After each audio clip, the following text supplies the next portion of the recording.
Hello there and welcome to today's edition of The Tipping Point. I suppose it's been a while since you and I had these conversations, and the year's rolling. It is the dawn of a new decade, and countries and individuals are planning what to do for the next 10 years, some for 5 years, some probably just for a few days. Some do no planning at all. But this is the interesting thing about economics and the way the world works. You have to be able to anticipate the future. Otherwise, a lot of things are going to hit you in the course of your journey that most certainly you weren't prepared for. For the past couple of years, we've been talking about Cameroon's 2035 ambitions. That sets us in about another 15 years from now. That would be happening just mid of the next decade. But we have this current decade to be able to effectively plan what happens ahead. On today's edition of The Tipping Point, we are going to be exploring some of the ways that companies and institutions anticipate the trends that would come from the future. How prepped are you for what Africa is going to be facing next? The scramble for Africa is on. This time around, it's not for territory and not for hinterland. This time around, it's for business. And the unfortunate thing is this scramble may go and Africans themselves may not be ready, or they are not poised to reap from the benefits of what this scramble will bring. New businesses are happening. Africa is the new frontier for where business happens. Trade deals are struck across the continent every day. What are you doing? Only recently, I had a conversation with someone and we were talking about the ECO that is replacing the CFA franc. And someone says, nah, that doesn't concern us. Well, in one way or the other, CEMAC is going to go in the same way that the WAMO countries have gone. But are we prepared for these changes? My guest on today's edition of the program has built several companies. He sat on platforms for several conferences, speaks on platforms on several boards, and he has this foresight, this knowledge, and a wealth of experience. I am literally just thrilled thinking about the conversation that we're going to have on today's edition of the program. So fasten your seatbelts. It's not going to be a roller coaster ride, but it's going to be an interesting conversation. We'll see you when we come back after this break. Don't go away.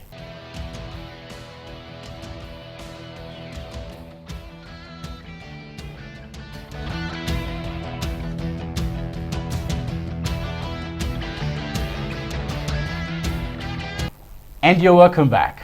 My guest for today, if you Google him, I started Googling him, and the moment you write his first name, every other thing shows. It's the first thing that shows on Google search.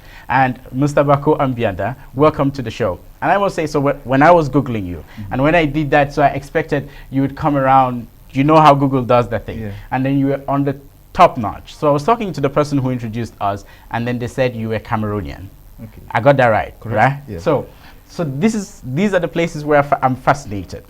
You sit on the board. I mean, your resume is over 12 pages long, PDF document. And to be honest, I was impressed reading every one of them.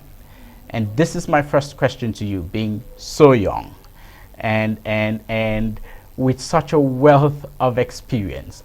Don't you intimidate yourself? I mean, when you look in the mirror and you go, oh, I did all this and I'm Cameroonian, how does that make you feel? I think they say, but first, thank you very much for having me on the show. You're welcome. I think they say you become the average of the 5 people you hang around with. So I think a lot of times I don't get intimidated by myself at all, because in my orbit, the network of people that we have drive to create impact on the continent, a lot of them even motivate me to do more. That's interesting. When you look back at Cameroon and what the future holds for this country, you are into investment and you've invested in about 5 different sectors across Africa, span across 5 different countries. When you look at Cameroon, what excites you most about this new decade, and by extension Africa? What is the thing that you would from 2020 to 2030 most likely be putting a huge chunk of your investment capital into?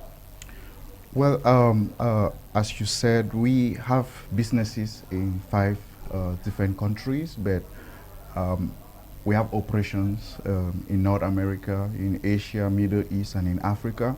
What I see a lot as the biggest potential in Cameroon are our people, the youth. You know, one of the greatest resources that Africa has are the youth.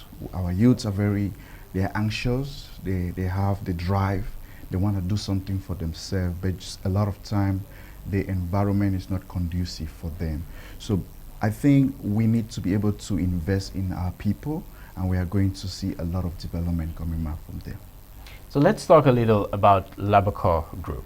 That's the company that you're chairman and CEO of. Just give us a little context. What is it that you do, the expansion of your entire portfolio? Just brief details. So Labacorp Group, which means the Bako Corporation group of companies, it's a 8 years old company, and I started it when I was in school back in the United States. We are a holding company with 6 subsidiary companies operating in manufacturing, agriculture, renewable energy, construction, and exhibition. We are known a lot of time for our exhibition arm, which is the ATIGS group. We put on some of the biggest Africa global centric event in the world, and I spend a lot of my time now trying to drive foreign direct investment in Africa, cultivate and push for intra-Africa trade, international trade, and enhance economic development in Africa. So our slogan is committed to development, and we are just doing what we love to be part of the progress and the opportunity that Africa has to offer. You've been named one of the most influential people of African descent under 40.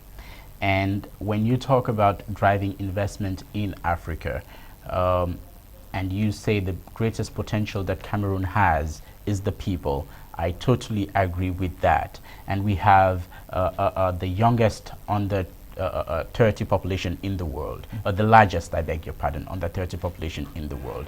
And you have these young entrepreneurs and people who are trying every day to build something. And each time I have conversations with these people, sometimes they say their greatest hindrance or obstacle to development is capital. And I wonder, because we don't have the infrastructure that makes it easy for capital to leave from funders to the average person, to the startups that need it. In your experience, what has been that thing that has broken the barrier, or the barrier each time you have faced it and say, okay, this is a startup, or these are a group of young people who need funding, who need investment.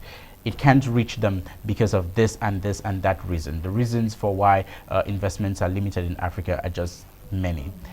What have been some of those challenges, and how have you been able to navigate them to build the kind of impact that you have thus far? I think when you look into Africa is very diverse, 54 countries. If you look at some of the cities, when I was in the US, I was based in Austin, Texas, which is one of the highest startup scene area in the whole of US, following by Boston. But what you tend to see in those areas where startups are having a lot of finance, it's not because first of the lack of the finance, it's first the platform. When you look into a country like Cameroon, there are not a lot of platforms that kind of like embodies and push for startups. You know, our startups here don't have the infrastructure they need, because first you need to have the platform. There needs to be the political will that supports the people to create and unleash their full potentials. Then after the platform, now we are talking about the money, because when you look around the world, it's not about the lack of capital. There's a lot of money out there. The access is how bankable some of those projects and businesses that those startups have, and how are they doing to attract the money. Because when I travel around the world and I go to some investment events, you'll be amazed on how much is available to be pumped into the continent. But there is that gap that needs to be filled between the money and the projects. And the projects also needs to be tied into like the infrastructure and the entrepreneur itself. You know, a lot of times investors don't only put money based on your project, they put it on the entrepreneur himself, the individual himself. And I see that problem a lot in Cameroon. And how do we begin to fix that problem? Because it is persistent. You talk to an entrepreneur, sometimes they get the opportunity to get funding, a few couple million francs CFA, or maybe dollars or anything, and then the next day they want to buy a Ferrari. So, and then the investors go, sorry, you're not the kind of person we want to invest in. And let me ask that question in twofold.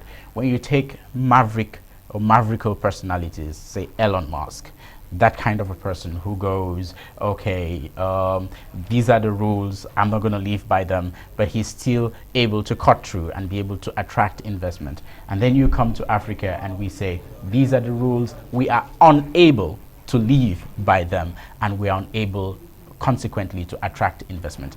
How do we balance those differences such that you can have entrepreneurs in Cameroon easily access the capital that is available to them?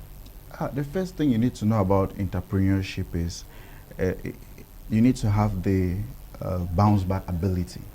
Entrepreneurship is about you can fall from a plane, but by the time you land, you have built a parachute to take you back up. I can tell you a lot of startups in Africa that have raised millions upon dollars, and now we are seeing a lot of startups from Nigeria and Kenya raising billions of dollars at Silicon Valley. What are they doing differently? The whole aspect first is change your mentality, change your strategy, and be there where the money is. You know, let's talk about don't focus on the now, focus on the 5 years and the 6 years, and be where the money is. A lot of entrepreneurs think that money is going to come to them. No, you have to go to the money. And when I come to some Cameroonians entrepreneur, I see what they lack also is going outside of their comfort zone, I would say. You have to go outside of their comfort zone. You know, Elon Musk and some of the big entrepreneurs in the US did not get their funding from the US. Some of their funding came from maybe France, from some other big, things like that. You know, I work with a lot with entrepreneurs that are doing great things in Africa, and their funding is from Asia. How did they do? You need to position yourself, you need to talk to the right people, you need to spend some time. Right now, we are all connected on different platforms. I'll say maybe LinkedIn. Yeah. How many times are you spending time there just to build your network first and then create a relationship? It's very important. You have to create a relationship with people who have access. And then those people, when they see you and they believe in you, they are going to bring you the money. But a lot of times here, people just keep working on a project. You can work on a project, but if you don't create those relationships and build a strategy, you're probably not going to achieve what you're trying to get, especially in the startup that is about just the money. Now, I have a problem, especially in terms of how our startups are built. In my mind, I think we have a sort of a copycat tendency. So most of the innovations that we have are not exactly new.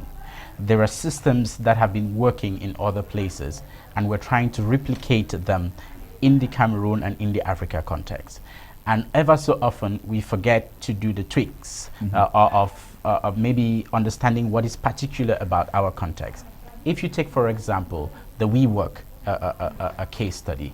WeWork grew so fast and is almost falling as fast as it grew. Yes. And you have startups in Africa that are beginning to follow the exact model of WeWork, and not just their business model, even of their CEO, Newman. Now, what does Africa need to do? Do we need to break away from the circle of saying, okay, let the West go where they're going to. This is Africa. We carve our own niche and we follow it. Or what we need most is to be able to say, if we're trailing the West, this is what we have to do different for the African context to be able to thrive. Do you know how to make money in Africa? Find a problem, solve a problem. Okay. That's the most easiest way to make money in Africa. And our challenges are our opportunities in Africa. Okay. The challenges that we face are our opportunities. Go to the US, you see the same thing. People replicate, but they tweak. You know, I happen to follow the story a lot about WeWork and all of that, and it's one of the business that is actually growing right now in terms of like co-working space, incubators, accelerators. But it really depends on how are you doing to channel and offer the right services to the entrepreneur in those areas. If you go to Nigeria too, they are doing a lot. I used to have a friend of mine that was running a program that is an accelerator, but they take their entrepreneurs, they go out, they find funding, they come and take their entrepreneurs to like China or Silicon Valley. So they take their entrepreneurs where there's money. Now, if you come and build something like WeWork in Cameroon, you should be able, as the entrepreneur building WeWork here in Cameroon, you should be able to have services that will allow you to fund some of those entrepreneurs to go out and get their mind to expand their mind. If you take a field trip to some entrepreneurial areas in Nigeria, in Kenya, in Ethiopia, in South Africa, you have a better idea on how to come and do stuff in Cameroon. So I would say it's not bad to replicate, but what matters is you need to be able to solve a problem that is within that context in that country. Interestingly, for me, I'm a Bible person, and one of the things the Bible says is a prophet is not accepted in his hometown. Now, you are organizing the ATIGS conference. ATIGS is Africa Trade and Investment Global Summit. The 2020, it's a biennial conference, so it holds once every 2 years. Correct. So the next edition is holding this year in Dubai. Correct. And you're going to probably be the third person I'm asking this question on this platform. What is it about trade summits and investments that we take them away from Cameroon when we know, of course, the money will not come from here. We don't have that much money, but we have Cameroonians here who need to have access to that kind of capital. Why was it, or what is the context? What propels you to say, okay, we're going to do the first edition in the USA, the next edition in Dubai, and then Cameroonians go, we want some of that. How do you get us in on that pie? ATIGS is a BINIA platform. In 2018, we had an amazing success story with over 2,300 delegates and about 192 quality investors. Our next edition will be in Dubai during the World Expo, which is going to be one of the largest events in the whole world. What we focus to do is to bring project developers, investors, government officials, and businesses under one roof for strategic engagements, collaborations, and to sign deals. Now, we go specifically to some areas that are conducive for global delegations. In 2018, we had delegates from over 70 countries. In 2020, we are going to have delegations from over 90 countries. Myself being a Cameroonian, you know, I don't look at myself as a Cameroonian. I look at myself as a global citizen. And I just believe that first we need to attract the money and then bring it to Africa. ATIGS is going to come to Africa in 2028. After we have done the forum in Dubai, in China, in Belgium, and then we bring it to Africa. It's one of the largest African global-centric event in the world that has achieved what we are doing. So we are very proud of what we are doing in that area. And a lot of times when people with projects, not just regular projects, even in countries like Cameroon, bankable projects that are ripe for investors, we like to have them in the platform. It is not a talk shop where we go and just talk about countries and doing business. It's a deal making and business platform where we focus on what is the deal, what country is it, how conducive is it, and do you have all the feasibility study X, Y, Z? Can we bring our investors there? So even after our event, we lead a lot of trade missions and investment missions in various African countries. I just finished doing a tour in 2019 with a couple of investors that are putting in a lot of money in Africa. So for Cameroon, I think businesses that are ready for investment, looking for strategic partnerships, they want to expand their businesses to gain more visibility, ATIGS is the right platform. And like they always say, the taste is in the pudding. You can take a look at some of our success stories. It's on the web, it's on our website, and it is an amazing platform. And we're excited to double our achievements that we are going to be driving for in 2020. From 2,300 delegations, we are looking to have more than 5,000 delegates in 2020 and have double the number of investors that we are bringing. That's actually quite interesting and exciting. And when I hear you say you're going to bring the conference to Africa in 2028, yes. And then that tells me how long-term you plan. And that brings me to my next question. We have 95% of our business fabric built on the backs of SMEs in Cameroon. and you wouldn't find, I can't get the exact statistics, whether it was 12 or 15% of them who can give you a 5-year plan. And yet we expect that we can grow exponentially. How important has planning been to you as a person and to the corporations that you have been able to run? The first is in 2013, I started an economic concept and philosophy called Afro-Developism, contributing in economic development and social progress in Africa.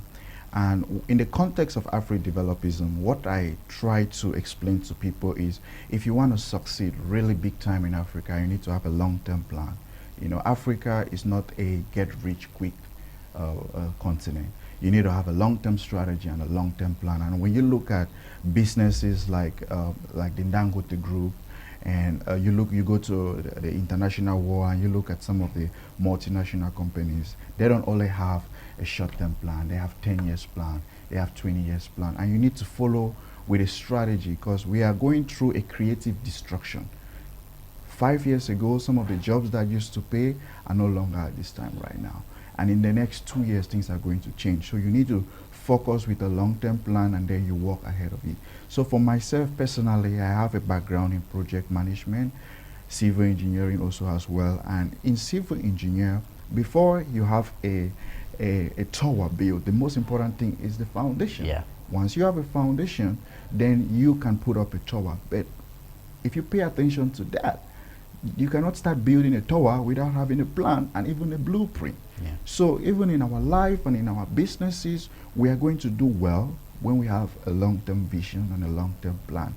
So you can always change the plan along the way, but you don't change the vision and the goal.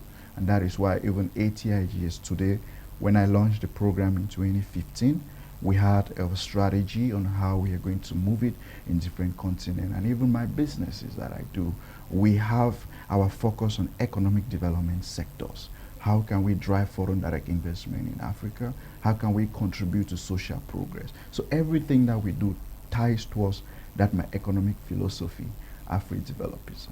I'm pretty sure lots of small businesses or entrepreneurs have come to you and go, Mr. Bako, we have this nice idea, but I don't have a plan. I'm passionate about it. Say I'm an engineer. I was born with it. It's inborn. I'm a journalist. You give me a microphone any day and then I light up. So I want to be the next Richard Quest, Steve Harvey, what have you. And then you say, do you have a plan? And I go, no, I just told you that's my plan. That's my passion. That's all that I have. Is that bankable?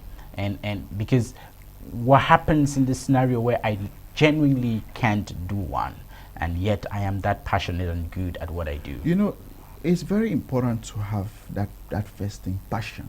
You know, a lot of time it is important to find something you love to do and find how people can pay you to do what you love. So it's very important to first have that passion. And sometimes when I talk to young entrepreneurs, myself, I'm a young entrepreneur, and I just put back myself 8 years ago, I was like them.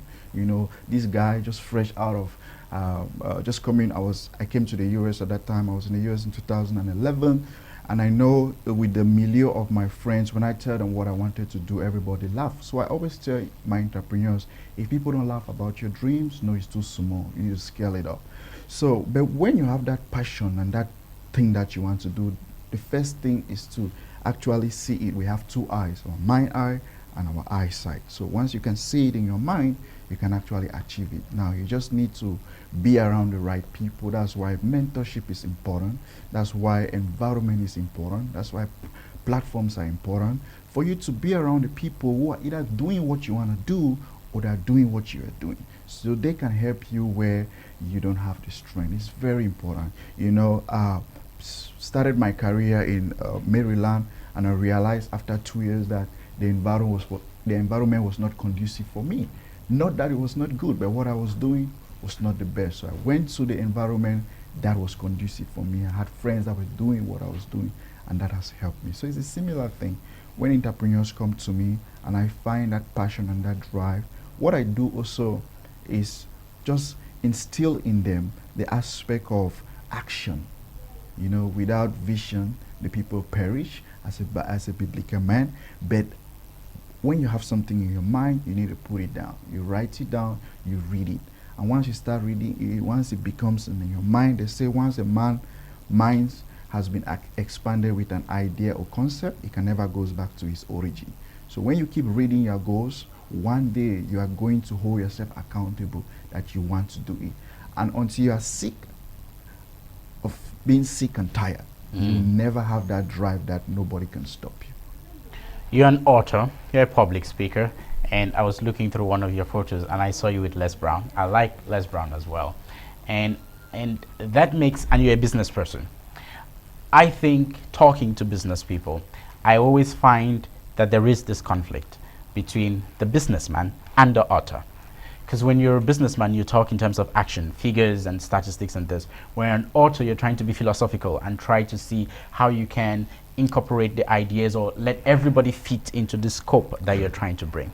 So I think I want to ask you my most toughest question for today. Okay. This is Cameroon. Yeah. We all have the data, we have the statistics that we need in this country. Yeah. So let's take you to your author voice. Yeah. And what can you say to, I don't know if it's enough for 2 minutes for you to say something that would be able to make us wake up from slumber and be able to live our truest potential. But if there was anyone who was watching you right now, what would you say to Cameroonians? Knowing the wealth of potential that you know we have, knowing what Africa can be and should be and is not, what would you say to get everyone watching you now to say, okay, I got a dream, I can live it? Very good point. I think there was a question that was asked to a wise man that what is the wealthiest place in the whole world? And he expected to be naming, is it a diamond mines, things like that. And he says it's in the graveyard. Because in the graveyard, you have a lot of people that have died with their potentials never unleashed. The first book I wrote, which was a best-selling, was Unlocking Your Potential, you know, destined to win in the game of life. And I really believe that if it was easy for a lot of people to live their dream, they were going to live their dream. So if you have something that is burning into you, ask yourself that how can you live full and die empty? When you leave this world today, you want to live with the things that you were created to do. And if it was easy, everybody would do it. You need to first understand and ask yourself today that what comes to you easy, that comes to other people hard. And when you have that burning passion, start asking yourself, if today was the last day, if you leave this world, are you going to be happy? And until you find that drive within, you are never going to go out there and do it all. But whatever is your potential that you are willing to do, you need to understand that if someone else have done it, you can do it. What's really stopping you? You know, read biographies of people. You mentioned Les Brown. You know about the Les Brown story. And myself, when I started my career, also coming also from like Africa, you know, we have a different kind of mindset and a different mentality. So I had to first get in the midst of like that passion, you know, and people like Les Brown helped me a lot to first have that drive. And I believe that entrepreneurs in Cameroon need to also have that backbone, because the truth about the matter is that entrepreneurship is not easy. There are always going to be challenges. But what is that thing that is going to hold you when you are going down, when everything, they call it that the worst giving moment in entrepreneurship? You need to be able to have that passion. And sometimes a lot of entrepreneurs go back to like their PowerPoint. What is their drive? And somebody like me, I go back into like my inspirational and motivational beginnings, and I tend to understand that whatever I'm doing had a purpose. And I just feel like that's what some entrepreneurs can try to ask themselves. Thank you very much, Mr. Bako Ambianda. It's been awesome having you. I trust that our listeners, our viewers, would have grabbed a thing or two. You can check him online. Your profile, just Google Bako. You can see the way the name is spelled, right? So just check him out, and you can, I'm sure they can send you friend requests and stuff. No problem. We're on our website, and they can follow me on LinkedIn, on Instagram. I read quite some interesting articles on LinkedIn. No problem. Yeah, we are on LinkedIn, and I'm on Instagram as well, and also on our website to follow our activities or what we are doing. And if you are in Cameroon, you want to make it, try to be a part of the ATIGS conference that's coming up in Dubai. I'm sure if you follow him, you get the details of all of that, okay? And it's been fun having you. I don't know the next time we're going to do this, but we'll do it soon enough, okay? And don't ask me where I've been all this while. It's well, I'm around. Thank you very much for your time and for your attention. I've been Richard Atem-Ojong. We've had Mr. Bako Ambianda with us. We want to say a big shout out to all our technicians who have helped us. And until some other time, see ya. Bye-bye.